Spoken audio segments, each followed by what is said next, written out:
Bueno, pues buenos días a todas y a todos y bienvenidos tanto a los que estéis aquí de manera presencial como a los que estáis a través de la pantalla online o aquellos que nos estéis viendo luego en diferido.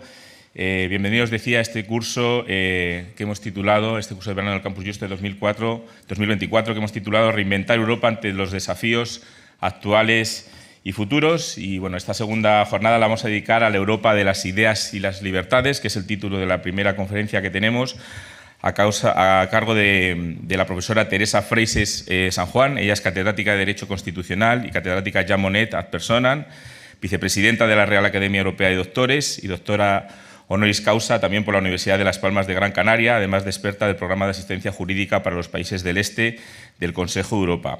Colabora además también en la formación de jueces y periodistas en la transición a la democracia y ha participado, y creo que es de destacar, ¿no?, porque precisamente este curso es sobre Europa, en la elaboración del Tratado de Ámsterdam, la Carta de los Derechos Fundamentales, la Constitución, o lo que quiso que fuese la Constitución Europea, y el Tratado de Lisboa, que es el que actualmente rige, ¿no?, el funcionamiento de la Unión Europea. Y además, pues a nosotros nos honra decir que es parte del jurado de los premios Princesa de Asturias en Ciencias Sociales, pero también del premio Europeo Carlos V, que otorga cada año la Fundación. Teresa es además amiga habitual de nuestros cursos de verano y una persona además a la que cuando llamas lo deja todo para estar con nosotros. Acaba de venir de Toledo, donde le acaban de conceder también un premio, un premio para distinguir su carrera dentro del marco del derecho, y es un honor para nosotros tenerla aquí con nosotros. Así que, Teresa, tenemos 45 minutos para escucharte y luego algo de tiempo también para las preguntas. Así que bienvenida, estás en tu casa, la audiencia es toda tuya. Muchas gracias. Muchas gracias, Miguel. Bueno, ya ven que es que son muy amigos aquí en esta casa. Yo, desde luego, la considero prácticamente como mía. Hace muchos años que...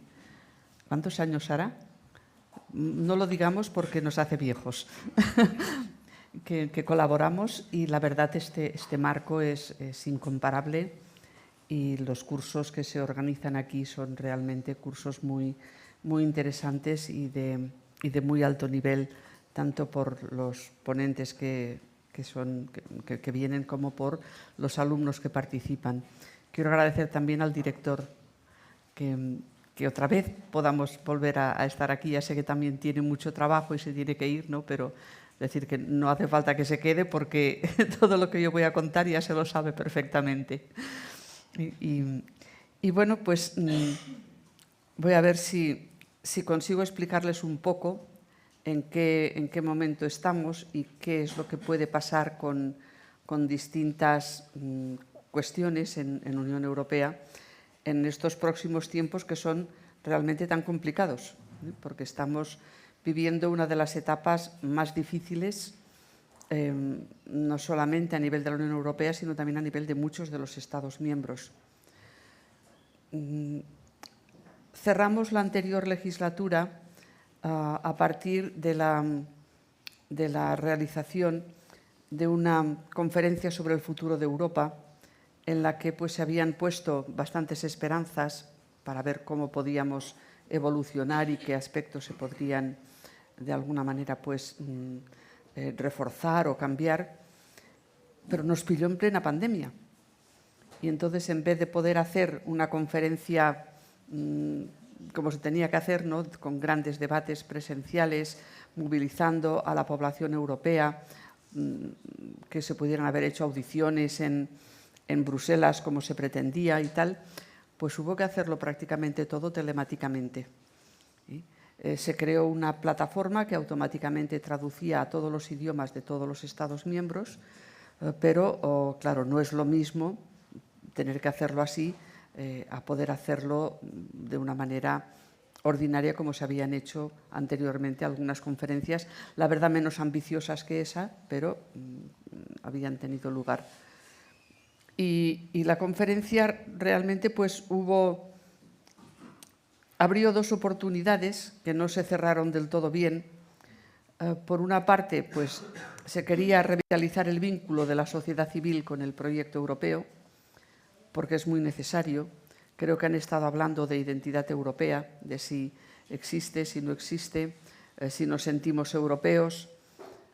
Claro, esto es una cosa que hasta el momento, siempre decimos, es que es muy particular y cada uno se siente lo que se siente, ¿no? Pero si nos fijamos en distintos indicadores, en el fondo tenemos unos vínculos comunes que realmente nos identifican y sobre todo nos identifican frente al exterior, es decir, nos identifican más como europeos en terceros países que no lo que nos identificamos nosotros mismos. Y eso significa que no somos muy conscientes todavía de ello. Claro, queríamos aprovechar bien la conferencia para ello, pero pues las limitaciones de la pandemia y los cuadraditos en la televisión pesaron un poco. Aún así, hubo una gran movilización. Lo que pasa también es que en estos procesos, en Europa siempre nos pasa lo mismo, y es que se movilizan los que ya están movilizados. Es decir, participan aquellos que ya saben más o menos de qué va el tema europeo, que pues pertenecen a organizaciones europeas, al movimiento europeo, a Citizens for Europe, a Par Europa, a Volt, es decir, a organizaciones que ya tienen presencia en Europa. Y nos falta poder llegar más al ciudadano de a pie. El ciudadano de a pie no siguió mucho la conferencia sobre el futuro de Europa. Y el otro objetivo que se planteaba la conferencia era fortalecer el proceso de integración revisando el método de toma de decisión, porque ahí ha habido también fuertes críticas a cómo se está decidiendo en Europa. Yo aquí siempre explico lo mismo. Normalmente la gente dice, bueno, es que eso lo deciden 4 allá en Bruselas y ellos se lo guisan y ellos se lo comen. Y lo desvinculan de los procesos de participación política que hay en los Estados miembros, como si aquello no tuviera nada que ver. Y no se hace consciente a la ciudadanía de que participamos a todos los niveles en Unión Europea, porque participamos a nivel legislativo y no solamente eligiendo al Parlamento Europeo, que es el de elección directa, sino también con el establecimiento que se ha hecho bastante fuerte, aquí no nos ha funcionado en España, ya lo explicaré, de lo que se llama la colaboración legislativa entre parlamentos. En el protocolo sobre los parlamentos nacionales y el protocolo sobre la subsidiariedad se estableció que cada vez que la Comisión Europea lanzara una iniciativa legislativa lo tenía que trasladar a los parlamentos de los Estados miembros. Entonces, los parlamentos de los Estados miembros tenían que discutirlo y les daban un plazo de 8 semanas para que emitieran un informe sobre si estaban de acuerdo con aquello que la Comisión había preparado o no. Y después tenían un informe y 2 votos. 2 votos porque hay muchos parlamentos bicamerales. Y Europa es consciente de que puede ser que una Cámara dijera una cosa y otra Cámara dijera otra cosa. Y por lo tanto, pues, había este proceso. Si la mayoría de los votos emitidos era contraria al proceso que había iniciado la Comisión, el texto se le devolvía. Eso, claro, es una participación muy directa en la legislación europea. Y aquí, en España, no funcionó porque, bueno, por lo típico de siempre. Resulta que el informe tiene que estar hecho por los parlamentos de los estados y tienen que intervenir también los parlamentos de los estados que tienen parlamentos regionales con competencias legislativas, al mismo tiempo que las cámaras generales.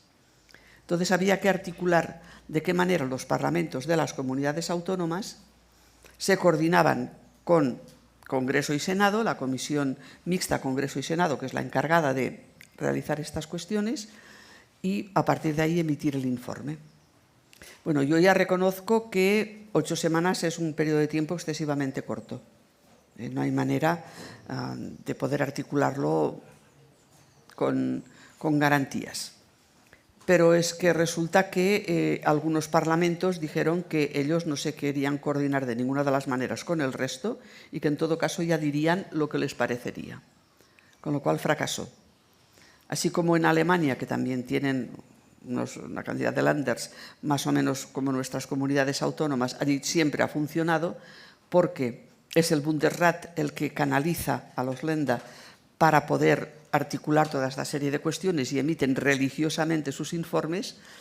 El nuestro, si se van a la página web de las Cortes Generales, en donde está la comisión encargada de estas cuestiones, pues bueno, vale más que no vayan porque da pena. Es decir, no ha funcionado. Aquí en la conferencia sobre el futuro de Europa se dijo esto.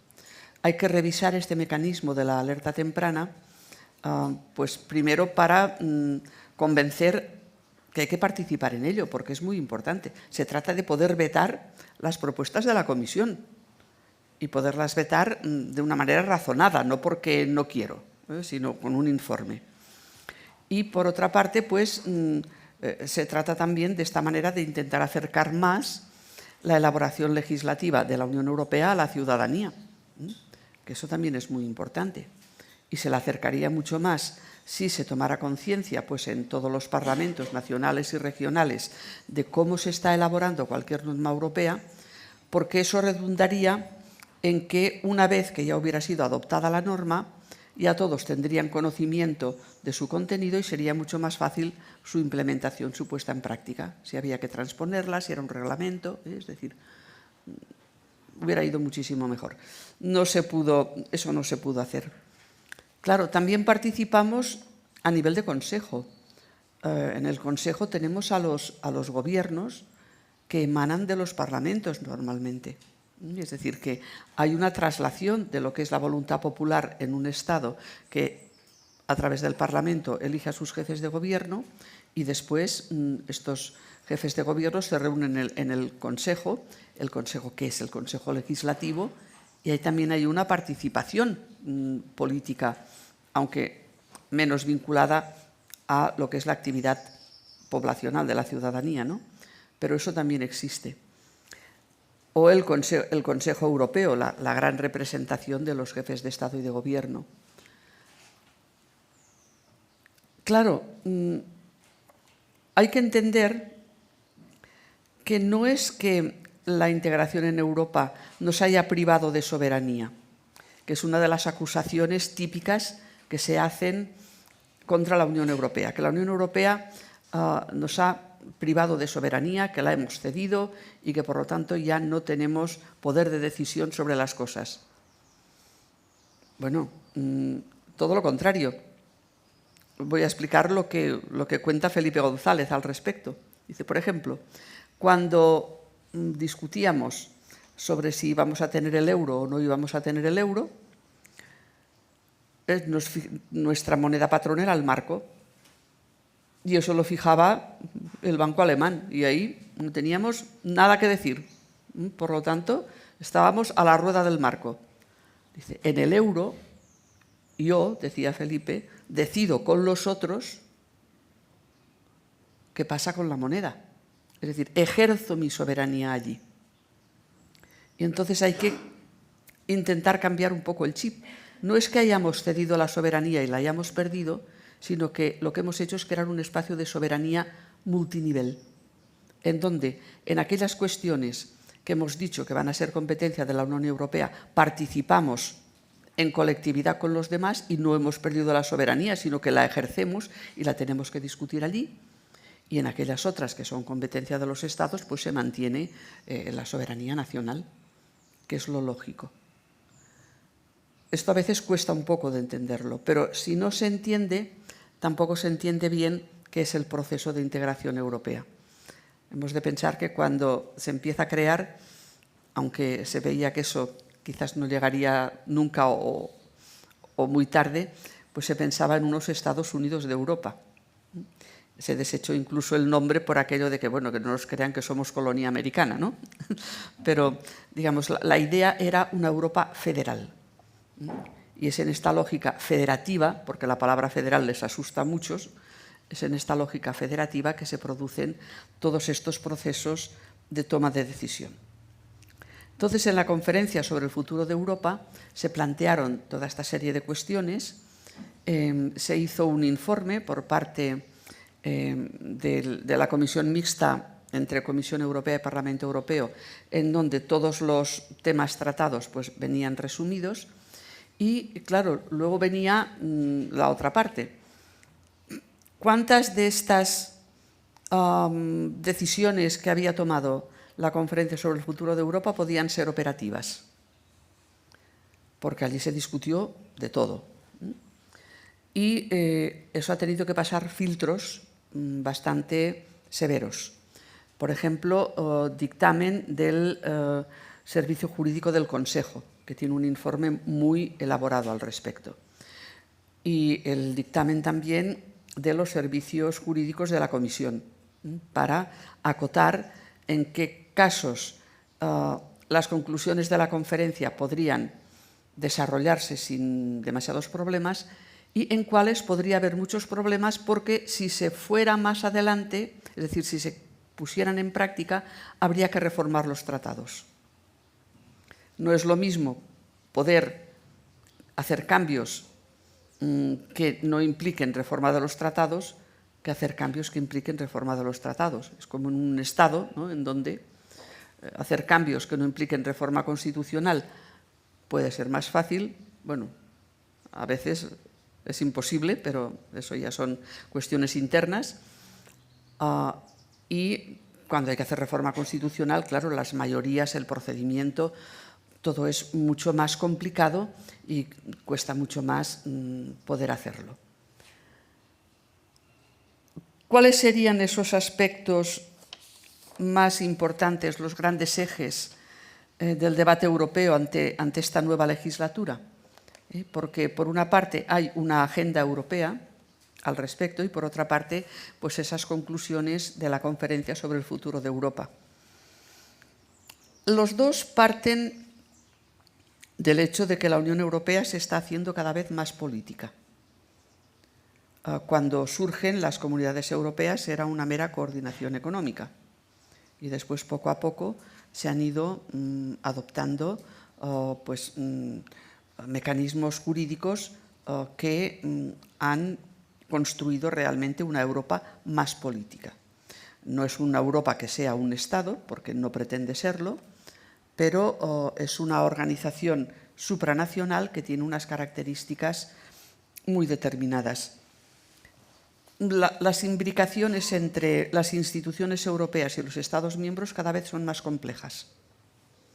Cada vez interviene más Europa en asuntos de los Estados. Y también aquí a veces pues hay gente que se escandaliza.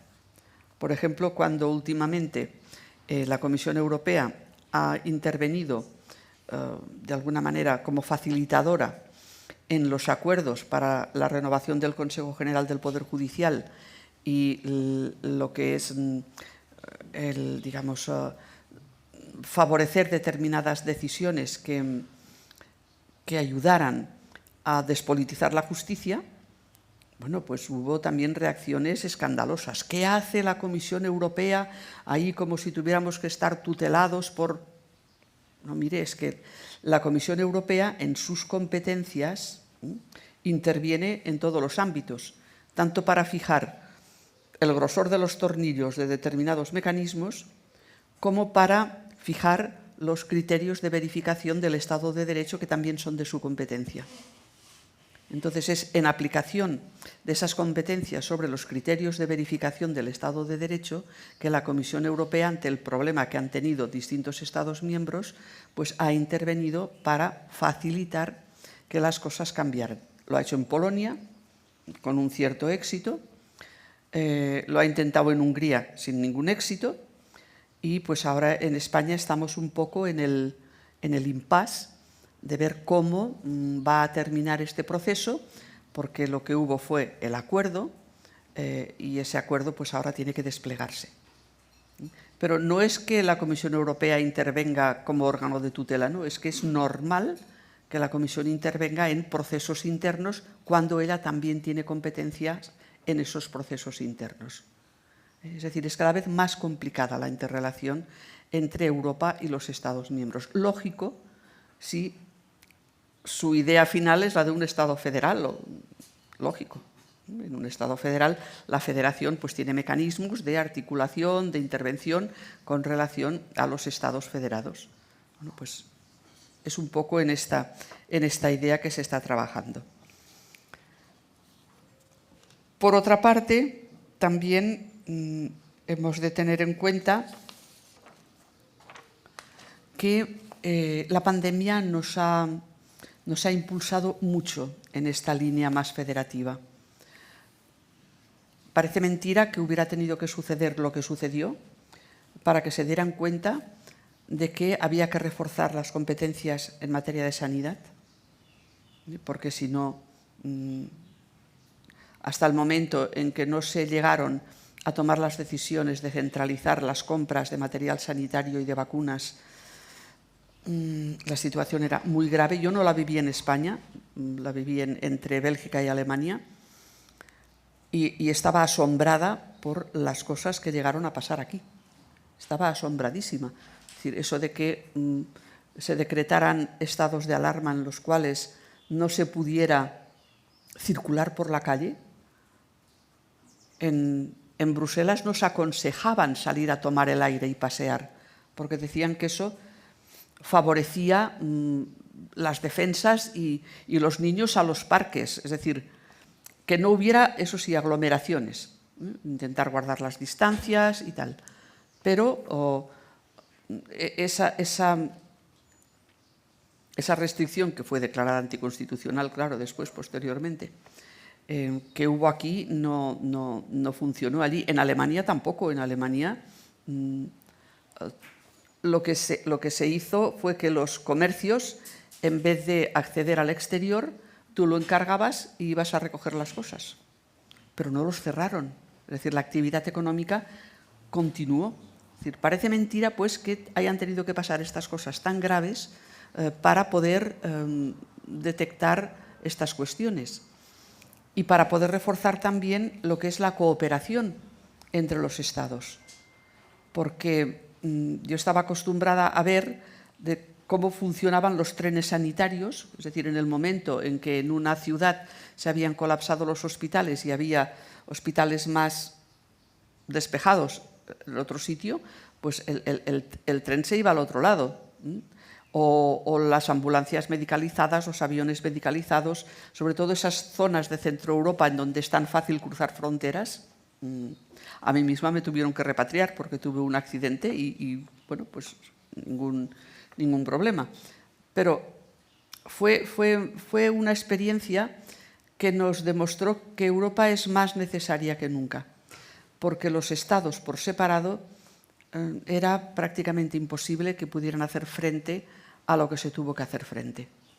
Y eso se discutió mucho también en la conferencia sobre el futuro de Europa y se ha pensado en que hay que estudiar bien estas experiencias para poder ver cómo se puede mejorar todo lo que es la libre circulación en situaciones de crisis, que es algo también a tener en cuenta porque no estamos exentos de que nos pueda volver a pasar en cualquier momento cualquier cosa. Hay que tenerlo presente. Pero bueno, también hemos de ser conscientes de que Europa ha sido raptada por los populismos, por las crisis y por las guerras. Una de ellas, la de Ucrania, en las mismas fronteras. Con ello no contábamos. Yo cuando vivía en Berlín recibíamos 10.000 refugiados ucranianos al día, solo en Berlín. Con lo cual, eso era un flujo prácticamente inabsorbible. Había que derivarlos a otras ciudades, preguntarles si tenían conocidos, amigos o lo que sea en otro sitio para poderlos derivar. También todo el problema de recientemente pasado el Brexit, que eso fue también un trauma para la Unión Europea, porque bueno, el Reino Unido nunca ha sido muy querido por según quiénes, pero a mí me dolió el Brexit. Me dolió el Brexit porque el Reino Unido tenía, ahora menos, porque no consigue salir del marasmo, ya veremos. Me dolió porque el Reino Unido tenía puntos muy importantes y había que entender que no todos los estados estaban en las mismas condiciones y disposiciones para hacer lo mismo en todo momento. Es decir, que podía tener sus singularidades. De entrada, claro, el Reino Unido pues, Pues tiene la libra. A ver, la libra es moneda patrón en muchos países. Eso no lo tenía ningún otro país de la Unión Europea. Por lo tanto, criticar que no hubieran querido entrar en el euro, pues la verdad yo no lo veía criticable. Eso podía coexistir dentro de la Unión Europea. Y luego los juristas británicos son muy buenos. O sea, hay que decirlo así, son muy buenos. Tienen una gran experiencia en todo lo que es tribunales internacionales, en todo lo que son negocios internacionales, y se les encuentra a faltar, aunque los que eran funcionarios han podido quedarse. Pero claro, la retirada de un Estado como Reino Unido ha sido también un trauma, y lo voy a relacionar con lo que diré luego de la política de defensa. Pues se fue el único país que tenía, digamos, una defensa potente, bien organizada. Los submarinos nucleares solamente estaban en el Reino Unido. Y claro, al retirarse el Reino Unido, la defensa europea pues ha quedado realmente muy coja. Además de ser un país que podía hacer muy bien el puente transatlántico, el puente entre Unión Europea y Estados Unidos.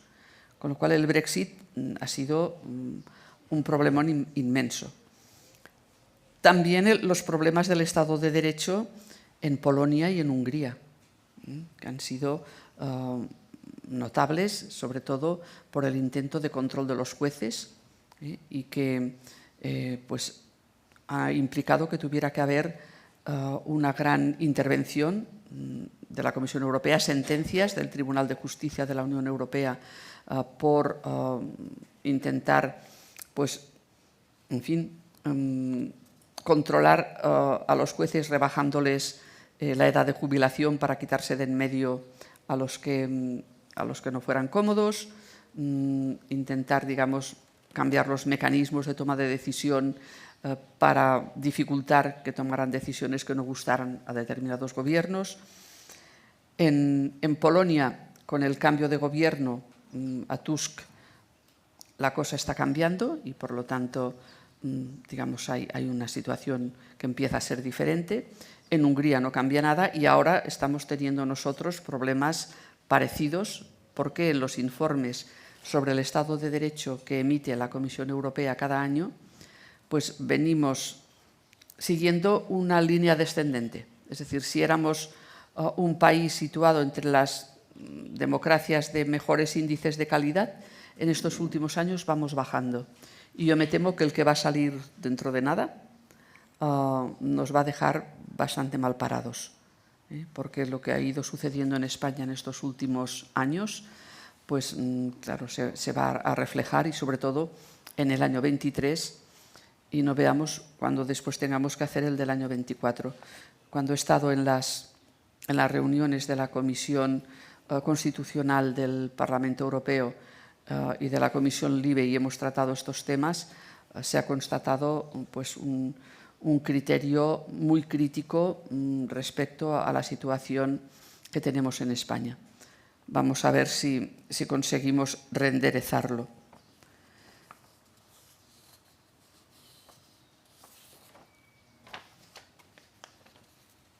Para acabar de rizar el rizo, se nos dicen últimamente que nos vamos a ampliar más. Es decir, que va a haber más ampliación, que hay que ampliar la Unión Europea a Ucrania, a Bosnia, a Moldavia, claro, a los estados que pueden plantear más problemas por la apetencia de Putin en tenerlos controlados.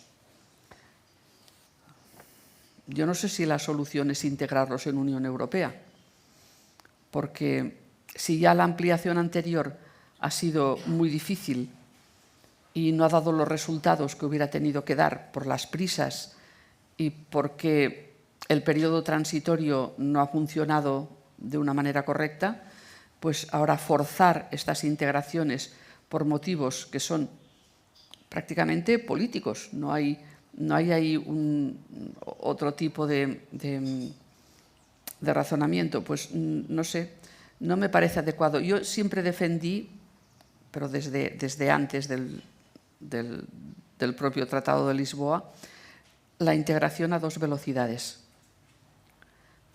Me parecía mucho más realista que hubiera un núcleo de estados que fueran, digamos, llevando adelante el proyecto europeo y que los demás se fueran añadiendo a medida que fueran, de alguna manera, con la ayuda de la Unión Europea y tal, alcanzando las condiciones para que la integración no supusiera un problema. O como mínimo, si no se quería llamar Europa a 2 velocidades porque parecía aquello la clase de los listos y la clase de los tontos, como mínimo utilizar mejor el mecanismo de las cooperaciones reforzadas. Es decir, que a través de las cooperaciones reforzadas fuéramos integrando más a los estados para que después ya plenamente pudieran estar dentro de la Unión Europea. Como es fácilmente comprobable, me quedé sola diciéndolo. Es decir, no hubo manera de que esto pudiera ser una realidad. Es evidente que no todos podemos ir a la misma velocidad en todo, porque nos hacemos daño. Es decir, es un hacerse daño mutuamente si se fuerzan determinadas condiciones. Y es evidente también que no pueden primar solo los intereses comerciales, ni tampoco solo las decisiones políticas, sino que hay que, de alguna manera, tener todo en cuenta para poder hacer seguir con este proceso europeo. Fíjense ustedes, es que resulta que decidimos hacer al mismo tiempo la constitucionalización con la ampliación. Es decir, hacer la Constitución Europea junto con la ampliación. En todo caso, quizá mejor que hubiéramos hecho primero la Constitución y luego a partir de ahí la ampliación, es decir, que la Constitución pudiera prever un proceso ordenado de ampliación. Pues no, se hizo todo a la vez.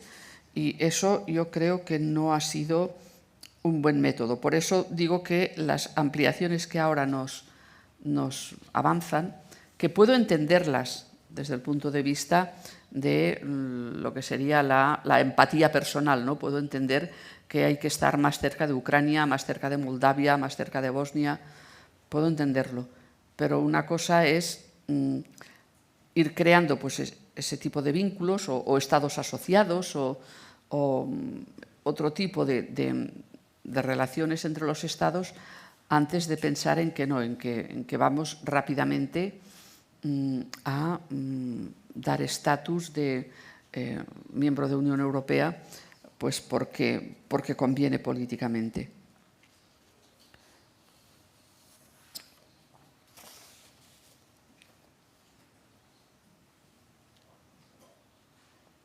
Tenemos otro problema también importante en relación con la política exterior y de defensa y la política migratoria, que va muy relacionada con los derechos de las personas, con la libertad. Si no te puedes defender, la libertad desaparece. Y el tema migratorio, pues ahí hay siempre un conflicto de derechos. El derecho que tiene toda persona a poder buscar su modo de vivir donde mejor pueda encontrarlo y el derecho de toda sociedad a no sentirse, digamos, agredida por la gente que le vaya entrando. Hay que mirar de qué manera se puede compensar una cosa con la otra. Hasta el Tratado de Lisboa prácticamente no hubo competencia sobre ello. Eran temas muy ajenos. Aparecieron en la discusión de la Constitución Europea y luego pasaron al Tratado de Lisboa. El tema de los refugiados es realmente algo tremendo. Refugiados o el tema de los migrantes económicos. Porque, claro, habrá que distinguir, los tratados lo hacen, entre, por una parte, las personas que tienen que tener el estatus de asilado, de refugiado o de migrante económico. Porque al migrante económico se le aplican las leyes de extranjería, el asilo tiene una normativa concreta y el refugio tiene otra normativa, porque el refugiado, en principio, tiene la voluntad de volver a su país. Aunque a veces se le alarga mucho la estancia en el exterior y pasa a tener alguno de los otros dos estatus, o de migrante económico o de refugiado. Pero las normativas existen. Y además, en estos momentos, claro, el tema de Ucrania ha cedido un poco, pero tenemos pues, todo Oriente Próximo y Medio y toda África Central que está en ebullición y no somos muy conscientes de ello. ¿Qué es lo que está sucediendo? Pues que la gente está intentando pues, buscarse la vida como puede, atravesar el desierto del Sáhara, después viene la aventura del cayuco y después viene pues, lo que viene, ¿no? Y en el caso del sur de Europa, la cosa es mucho más compleja, porque somos frontera exterior de la Unión Europea. Y por lo tanto ahí hay una competencia europea muy importante. Y eso de que aquí se están peleando por repartirse 30 refugiados o 30 migrantes por comunidad autónoma es una ridiculez. Tiene que haber una aplicación de los tratados europeos en donde se establece que tiene que haber un reglamento europeo que ordene toda esta serie de cuestiones. Y la Comisión Europea tiene que pensar en que tiene que aplicar mejor la ley. Yo es que he trabajado con ellos en este aspecto también en Túnez y realmente lo único que querían era inventarse políticas, pero les importaba nada lo que disponían los tratados. Oiga, mire, pero usted tiene que hacer un triaje cuando le llega la gente a la frontera. Tiene que saber si esa persona es candidata al asilo, es candidata al refugio o es candidata a que se le aplique la ley de extranjería, porque no me los va a poner todos mezclados. Pues los ponen todos mezclados. Y esto no es dable. No es dable. Además es ilegal, de acuerdo con el derecho europeo. Pero no hay manera. Y claro, esto en países que son los primeros receptores porque son frontera exterior, es terrible. En Sicilia los pescadores me decían que había días que no echaban las redes porque sabían que no pescarían peces, pescarían otras cosas. Es decir, que es un drama. Mucha gente quiere llegar a Europa, se juega la vida y la pierde en el Mediterráneo y ahora en el Atlántico, y esto no puede continuar así. Europa ha de alguna manera intervenir y tiene las competencias para hacerlo, los tratados se los dan, puede declarar incluso un estado de emergencia migratoria, a partir del cual establecer las bases para que todo se haga ordenadamente. Y esto hay que pedírselo, hay que exigírselo, porque es su competencia. No van a estar ahí solamente pues, para las cosas que vayan bien, ¿no? Sino para solucionar los problemas reales. Y vamos a tener también problemas en la política de defensa, porque no acaba tampoco de estar muy bien definido qué es lo que vamos a hacer. Ahora se habla de crear un comisario de defensa. Veremos si lo van a nombrar o no lo van a nombrar, porque hasta ahora teníamos el alto representante de la política exterior y de defensa, con unas competencias mermadas, no eran las mismas competencias que un comisario cualquiera, aunque fuera vicepresidente de la Comisión Europea. Eso era digamos, un cargo político, pero no con competencia directa. Entonces se habla de tener un comisario de defensa y hay que crear una agencia europea de defensa. Y van a tener que decidir qué se hace con los ejércitos europeos, porque hay una gran discusión al respecto entre los que defienden crear un ejército europeo ex novo y los que, este es mi caso, defienden la coordinación entre los ejércitos actuales.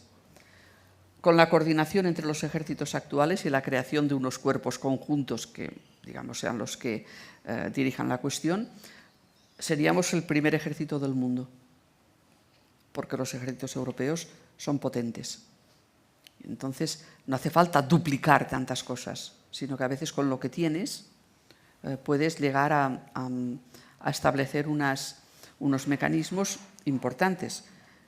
Y claro, eso significa también que vamos a tener que repensar cómo nos relacionamos con la OTAN, porque la OTAN es importantísima.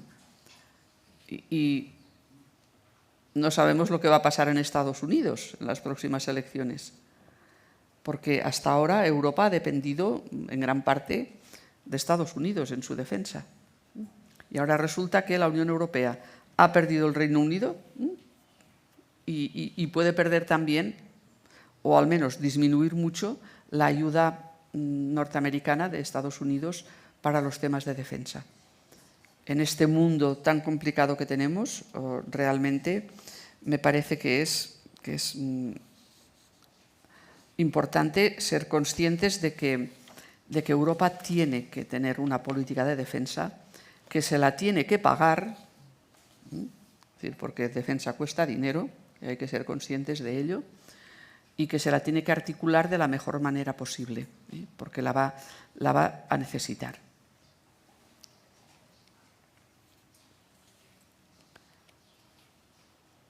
También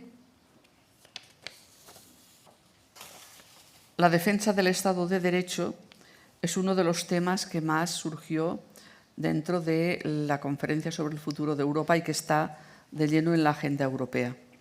Si Europa quiere realmente llegar a ser una organización con una posición importante en el mundo, los valores europeos, los del artículo 2 del Tratado de la Unión Europea, tienen que ponerse en práctica de una manera decidida. Entre ellos, el valor de defensa del Estado de Derecho. Es muy importante el tema de los valores porque, como deben de saber, son aquellos valores que todo el que quiera entrar tiene que estar dispuesto a aceptar para ponerlos en práctica en común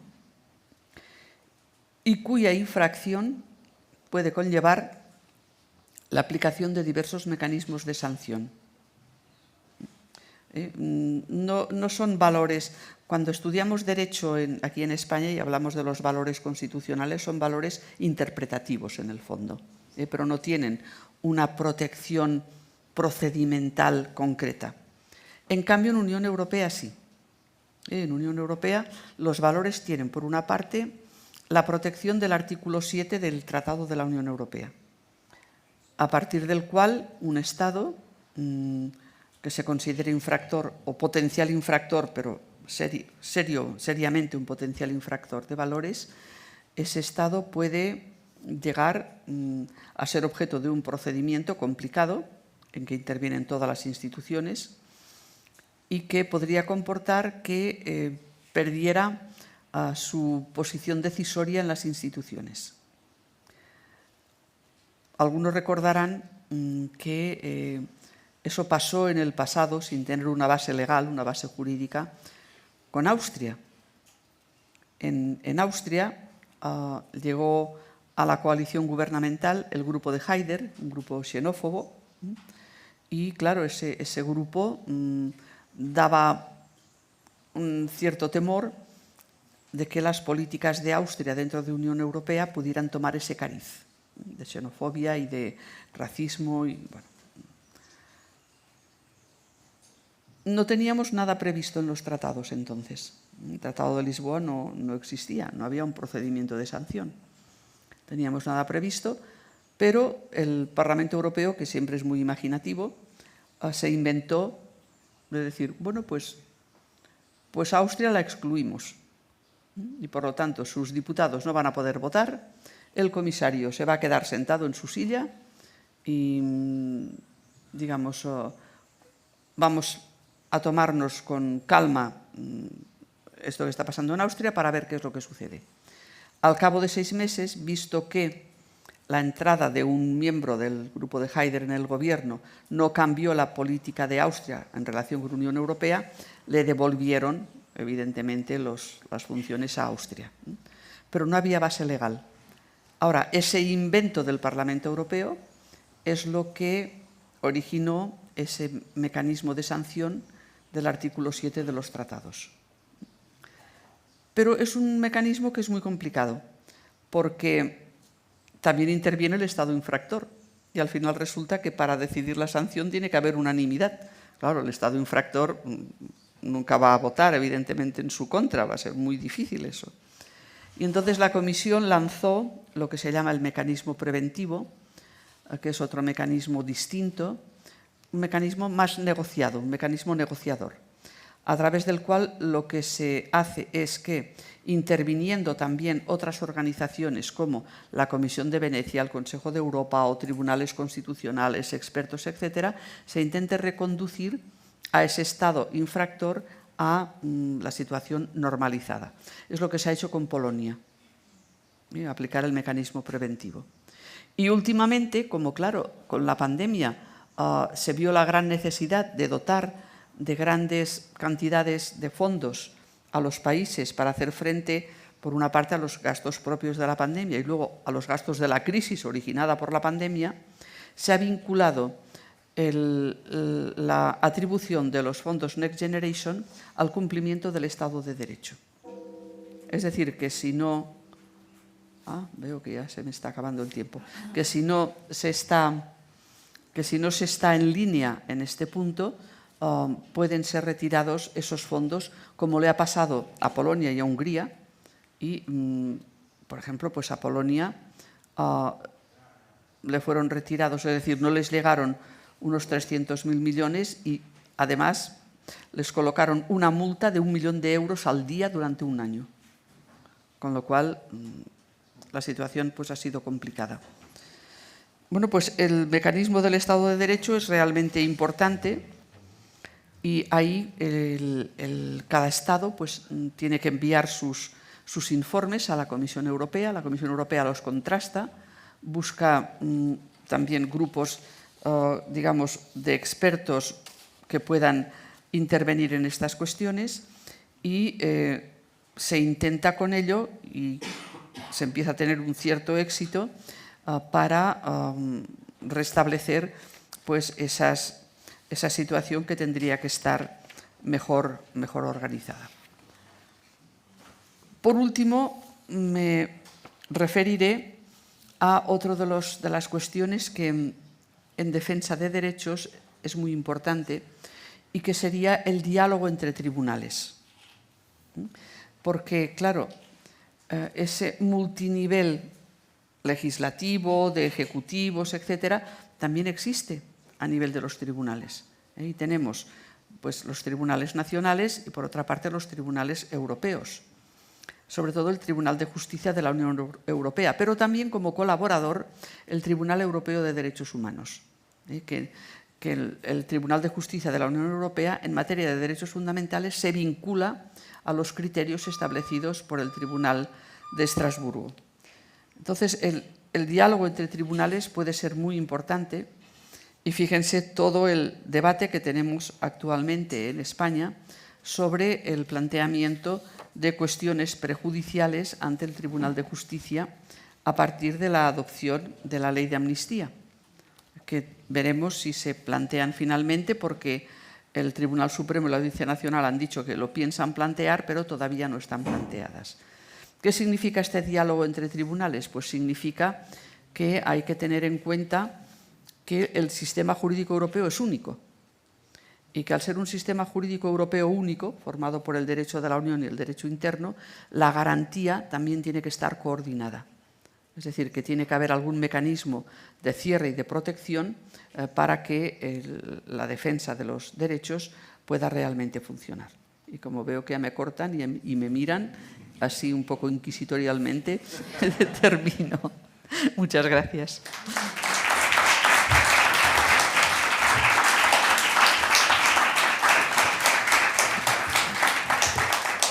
Muchísimas gracias, querida Teresa, por esta magnífica exposición.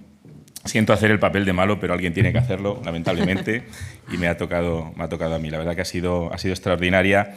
En un momento dijiste que Europa ha sido raptada por los populismos y las guerras, ¿no? Que es algo muy preocupante, ¿no? Y yo la primera pregunta que hago así de manera general, ¿no? En torno a tu intervención, muy centrada sobre todo en el tema de las libertades, ¿no? Y los derechos de los ciudadanos y las garantías que nos ofrece Europa, es si hay realmente riesgos en los retrasos de retrocesos, ¿no? En lo que se refiere a la aplicación de esas ventajas que ahora mismo hemos adquirido en la Unión Europea. Y me quiero referir a un caso muy concreto, ¿no? Que es, recientemente se avaló por parte del Parlamento Europeo la reforma del Código de Fronteras Schengen. Bueno, pues con la idea de ver cómo se pueden también limitar algunos flujos migratorios y, bueno, sabemos todos en la situación tan delicada en la que nos encontramos ahora mismo, pero con un riesgo muy grande de instrumentalización por parte especialmente de algunos partidos y de algunos países de este tipo de políticas. Vimos lo que pasó durante la pandemia, que también las mencionado, ¿no? Que bueno, en ese caso era una situación excepcional y de emergencia, y esta reforma pues lo que viene a definir de alguna manera esa situación excepcional y de emergencia, pero corremos ese riesgo de que haya un abuso, ¿no? de la ley. ¿Qué riesgo tenemos de retroceso en este tipo de, digamos, normas que realmente nos hacen europeos y que ponen a Europa, digamos, en esa línea que nos permite convivir juntos? Riesgos totales. De riesgos hay muchísimos. Aunque incluso en tiempo de guerra los derechos no desaparecen, sino que se limitan. Tenemos todo el derecho internacional humanitario, que es el que regula qué es lo que puede suceder en tiempo de guerra con los derechos de las personas. Y por lo tanto son unas reglas de ius cogens, de derecho universal, y que hay que seguirlas y hay que tenerlas en cuenta.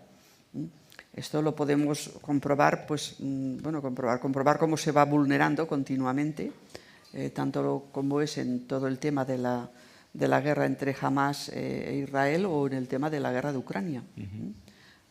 No se pueden bombardear edificios civiles. Pero claro, ¿cómo decides si el edificio es civil o no es civil? Porque a lo mejor resulta que es un edificio que precisamente tiene la cobertura de civil para que no se pueda bombardear. No se puede, hay que dar un trato correcto a los prisioneros de guerra. No se pueden eliminar los prisioneros de guerra, tienen un estatus determinado. Hay que diferenciar entre población combatiente y población no combatiente. Eso en temas bélicos. En los otros temas no es que sea menos grave, pero digamos es menos intensa la limitación que puedes llegar a tener. Pero sí que en aras de determinadas cuestiones nos podemos ver con los derechos más limitados. Se suele hablar también de la razón de Estado para no informar de según qué cosas, o para intentar difundir determinadas concepciones. El tema del relato. El tema del relato nos puede constreñir mucho los derechos, y es algo que se conoce desde hace mucho tiempo, porque no es nuevo de ahora el tema del relato, ha existido siempre. Quizás ahora somos más conscientes de ello, pero siempre ha existido.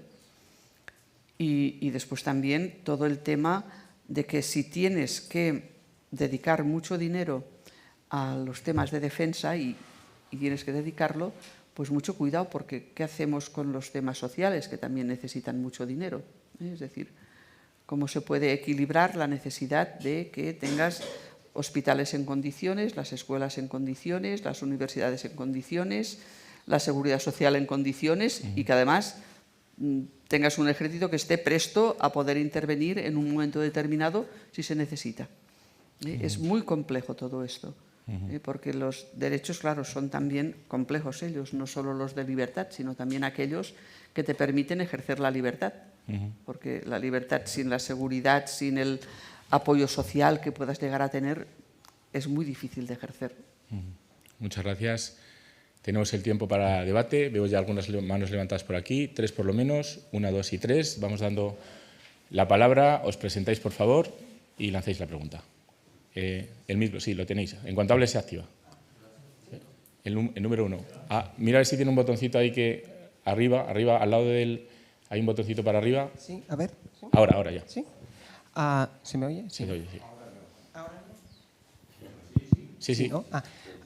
Muchas gracias. Yo me llamo Jean Sobrevillas, vengo del Centro de Estudios Políticos y Constitucionales y le quería hacer dos preguntas muy breves, una quizás más de fondo y otra más de derecho propiamente. La primera es que siendo Europa este oasis de derechos y de libertades, por así decirlo, ¿no? Es decir, si realmente el sustrato ideológico de aquello que nos identifica, de aquello ideológico en un sentido casi de deber ser, de aquello que construye esta identidad común, es este conglomerado de derechos y libertades, ¿cómo podemos compadecer eso, es decir, este elemento central, nuclear en nuestra identidad, con lo que se ha dado en denominar la sociedad del riesgo? Quiero decir, cuando Ulrich Beck definió la sociedad del riesgo, vino a identificar precisamente lo que hoy podría ser Europa, pero no solo Europa, sino este estado permanente de inseguridad constante. ¿Cómo podemos compadecer esta libertad, que también tiene un elemento individual importante, estas protecciones individuales, con una disciplina de la intervención pública que en los ámbitos normativos exige, digamos, depositar en manos de poderes que no tenemos del todo claro tampoco cómo identificarlos, nuestra confianza en ellos? Esta es la primera de las preguntas. Y la segunda era en relación al diálogo entre tribunales, porque claro, bueno, sé que ha tenido muy poco tiempo para desarrollarlo, así que se lo formulo muy rápidamente. Claro, queremos proteger tanto los derechos y en tantos instrumentos distintos y de tantas maneras distintas que mientras el Tribunal de Justicia no claudique y acepte de algún modo, porque el dictamen 2/2013, ¿no? En aquel que decía que, pese a que el artículo 6.2 del tratado dice que hay no es un desideratum, es decir, dice que hay que unirse al Convenio de Derechos Humanos y no lo hizo, es decir, el Tribunal de Justicia hizo ver que aquel artículo no existía, bueno, hizo una historia, pero vamos. Mientras no aceptemos un estándar similar, ello en realidad deja un espacio importante para la desprotección de los derechos, ¿no? Porque en la medida en la que, no sé, por ejemplo, el Estado decida transponer una norma, decida aplicar el estándar del Tribunal Europeo de Derechos Humanos, si el del Tribunal de Justicia de la Unión no es el mismo, porque el instrumento no es el mismo, ¿qué pasa aquí? ¿Cómo lo articulamos? Muchas gracias. Vale. Muchas gracias. Bueno, la primera pregunta, claro, es que vivimos en la sociedad del riesgo, es que eso está clarísimo. Cada día cuando nos levantamos miramos las noticias a ver hoy qué nos va a pasar, ¿eh? Es decir, pensamos que puede pasar cualquier cosa en cualquier lugar y que nos afecte. Y realmente pues hay que ser conscientes de ello. No se puede pensar tampoco de una manera idílica en que Europa pues, va a sobrevivir por sí misma si no nos convertimos en ciudadanos de aquello que decía Bobbio, conscientes, informados, actuando en todos aquellos ámbitos en los que puede establecer el ejercicio de sus derechos de ciudadanía. Si no hacemos esto, Europa desaparecerá. Es decir, que tiene que haber una mejor integración entre lo que son los derechos y los valores y la práctica que podamos llevar adelante los ciudadanos europeos.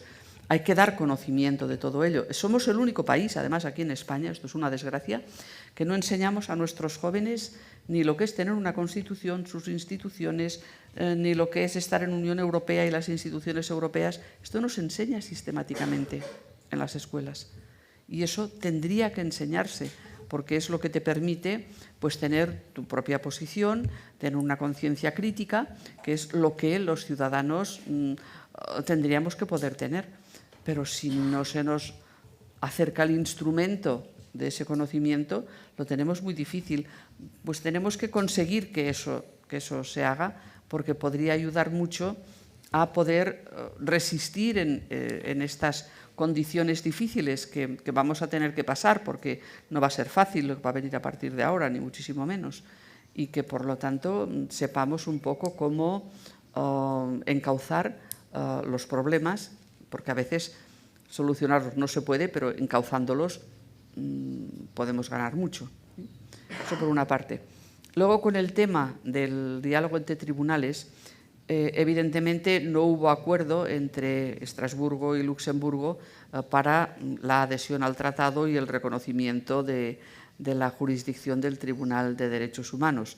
Hubo aquel famoso dictamen en el que pues, se dijo el convenio está pensado solo para Estados y la Unión Europea no lo es, y por otra parte pues, no había manera de poder encauzar eso. Pero eso ya lo habíamos previsto, que pasaría algo así, cuando elaboramos la Carta de Derechos Fundamentales.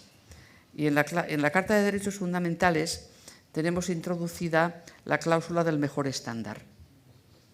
Porque lo que hay que hacer cuando se está en un sistema de derechos, que yo le llamo sistema tripartito, que es la pata del Consejo de Europa, la pata de la Unión Europea, con la Carta de Derechos Fundamentales, y la pata de las constituciones de los Estados, que también tienen su sistema de derechos, en el caso concreto lo que tenemos que hacer es ver cómo se regula en cada uno de los 3 ordenamientos jurídicos y buscar el estándar de protección más elevado. Y esto es lo que normalmente hacen los tribunales, esperando a que todo eso se pueda resolver, ¿no? Pero hay un camino para que este diálogo pueda realmente funcionar.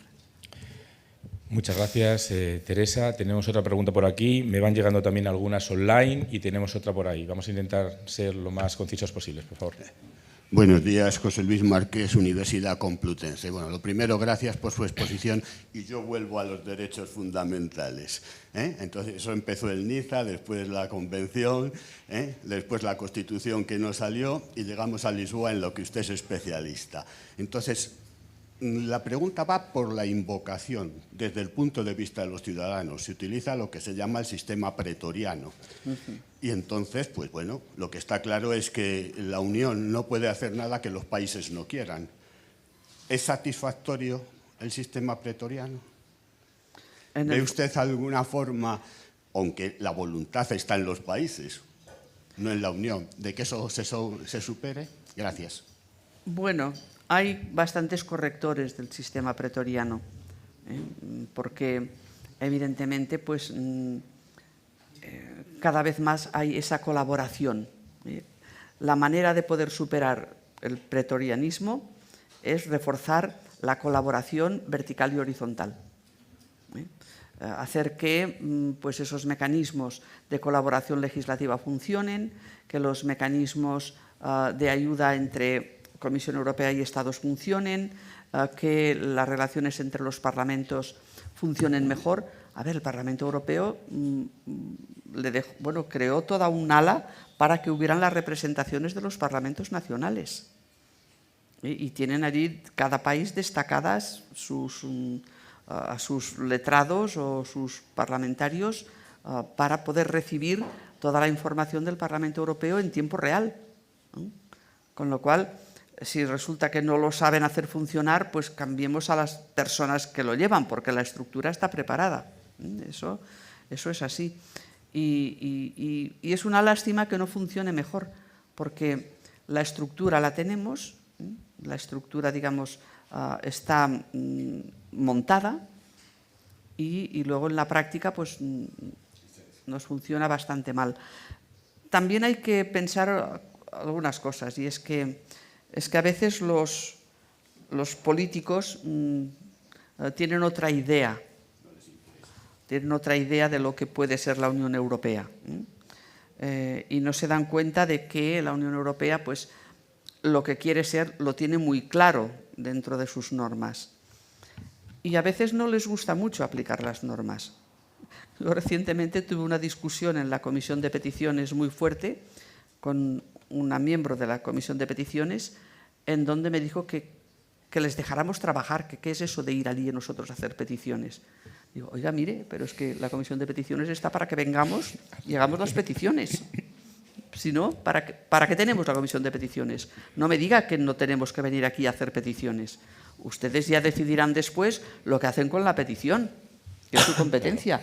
Pero decirme que no vengamos para que les dejemos trabajar. Oiga, su trabajo, si está en la Comisión de Peticiones, es trabajar en la Comisión de Peticiones. Claro, poder hacer que todo esto funcione, pues bueno. También otro mecanismo que se tendría que procurar es la selección de los mejores para ir a estos sitios. Que no fueran selecciones políticas de grupos de interés o de lo que fuera, sino realmente seleccionar personas que pudieran aportar, y hay muchas que pudieran aportar al respecto. Muchas gracias, profesora. Voy a hacerle llegar las dos preguntas que nos han llegado online y luego tenemos otra pregunta y ahí lo vamos a dejar porque creo que más tiempo no vamos a tener. Pues bueno, por una parte hay varias felicitaciones que llegan a través de redes, tanto por Elena Beza, por Ricardo Moreno y por otra serie de alumnos que nos están siguiendo. Y uno de ellos, Ricardo Moreno, plantea la siguiente pregunta. Dice, dado que mencionó la necesidad de una integración a diferentes velocidades dentro de la Unión Europea, ¿sí podría explicar cómo funcionaría este modelo en la práctica y cuáles serían los criterios para determinar qué Estados miembros pertenecen al núcleo y cuáles estarían en la fase de transición? Y luego hace otra pregunta en relación al artículo 2 del Tratado de la Unión Europea y los mecanismos para sancionar a los Estados que la infringen, y dice si cree que el actual marco legal es suficiente para prevenir y corregir las desviaciones o considera necesario que se desarrollen nuevas medidas o reformas para fortalecer la protección del Estado de Derecho dentro de la Unión Europea. A ver, la primera pregunta es un manual, ¿eh? Es imposible poderla... Decía definir en detalle, he omitido lo del detalle. Es imposible poderla responder, porque es que además para poderlo imaginar, pues hay que estudiarlo muy a fondo y desde muy distintas perspectivas. Pero es evidente que no todo el mundo puede hacer lo mismo en todo momento. Es que esto es algo clarísimo. No es una cosa imaginada, ¿no? Sino que lo vemos en la realidad. Y respecto de la segunda, yo pienso que tenemos suficientes mecanismos, pero lo que hace falta es querer aplicarlos. Porque ir creando un mecanismo, otro mecanismo, pues parece que hayamos creado muchos mecanismos, pero si luego no los aplicamos, tenemos el mecanismo preventivo, el mecanismo de la vinculación de los fondos a lo que es el respeto del Estado de Derecho. Bueno, pues si tenemos los mecanismos, apliquémoslos. Efectivamente. Una cuestión de voluntad. Sí. Muchas gracias. Otra pregunta por aquí, por favor. Sí, le damos el micro, por favor, al compañero con la camiseta blanca. Sí, ¿te presentas igualmente? Gracias. Gracias, Teresa, por la ponencia. Yo me llamo Adrián. Hice la especialidad jurídica también de la maestría en Integración Europea de la Autónoma de Barcelona. Y también quería incidir un poco en el diálogo entre tribunales. En particular, he hablado de populismos y hay un concepto que es la identidad nacional, que además está protegida en los tratados, y en el que ha habido varios enfrentamientos ya entre tribunales constitucionales o salas de lo constitucional y el TJUE. Ha citado en particular Polonia y Hungría, que sí que han sido una norma y que seguramente coincidirá que en el futuro veremos este uso de la identidad nacional y este mecanismo que crearon ultravires para pues bueno, fortalecerse bajo un poco el marco del derecho de la Unión Europea, diciendo que esto está previsto en los tratados. Y además me gustaría también preguntarle, no solo de Polonia y Hungría, sino el 5 de mayo de 2020 hubo esa sentencia del caso Weiss del Tribunal Constitucional Federal Alemán, que es uno de los tribunales más importantes, y una sentencia además durísima, con un lenguaje pues bueno, que tuvo que retirar. Que tuvo que retirar, pero que no se utilizaron tampoco mecanismos de sanción ni nada. Fue bastante leve, yo creo, para la dureza del lenguaje que utilizaron, y que además no previeron pues, que Polonia, Hungría, que además Polonia recuerdo que citó esta sentencia o este caso. El problema de la sentencia alemana era el precedente que creaba de que un Estado fundador y un Estado importante acusara al Tribunal de Justicia de ultravires. Eso fue tremendo, vamos. Además, sin razón, sin absolutamente ninguna razón. Y habíamos tenido otro precedente en Italia. El Tarico. Eso es decir, ya había habido otro caso. Eso es normal que pueda pasar en este tipo de estructuras federativas. Si pensamos en el modelo original, que es el de Estados Unidos, pues pasa muchas veces que un tribunal de un Estado pues quiere ir en contra del Tribunal Supremo. Pero después resulta que al final siempre prevalece el Tribunal de la Federación. Y en el caso este de Alemania, pues no tuvo ninguna repercusión la sentencia del Tribunal Constitucional alemán. Solo era la pregunta de si hay alguna propuesta, alguna consideración para mejorarlo, porque creo que justo ha sido este año, hace unos meses, que se aprobó esta reforma o esta actualización del protocolo número 3, que cedía un poco de competencias al Tribunal General para liberar al TJUE también de interpretar estos tratados un poco más, con más de tiempo, a lo mejor también más rápido, para que no se alargase tanto en el tiempo. Creo que podría ser un ejemplo de buenas prácticas. No sé si quiere aportar algún dato más que considere que... Podría ser, pero bueno, tampoco es estrictamente necesario, ¿eh? Sí que, claro, cada vez llegan más casos y cada vez somos más estados y cada vez estamos en situación de tener más conflictos. En vez de tener más diálogo, más conflictos, ¿no? Y pues vamos a ver cómo va evolucionando, porque evidentemente en una estructura federativa, pues también a nivel jurisdiccional el tribunal, digamos, federal tiene que tener bien claro su estatus para que no se produzcan ese tipo de cuestiones. Pero aún teniendo claro el estatus jurídico, no estamos exentos de que pasen este tipo de cosas, porque en los estados federales es normal que de vez en cuando suceda. Gracias. Muy bien, pues muchas gracias. Nos sobran un par de minutos que vamos a aprovechar para recuperar el tiempo que hemos comenzado un poquito más tarde y cambiar de mesa, pero por supuesto, antes, si no nos podemos despedir, sin dar un gran aplauso a la profesora Freixas. Muchas gracias. Gracias.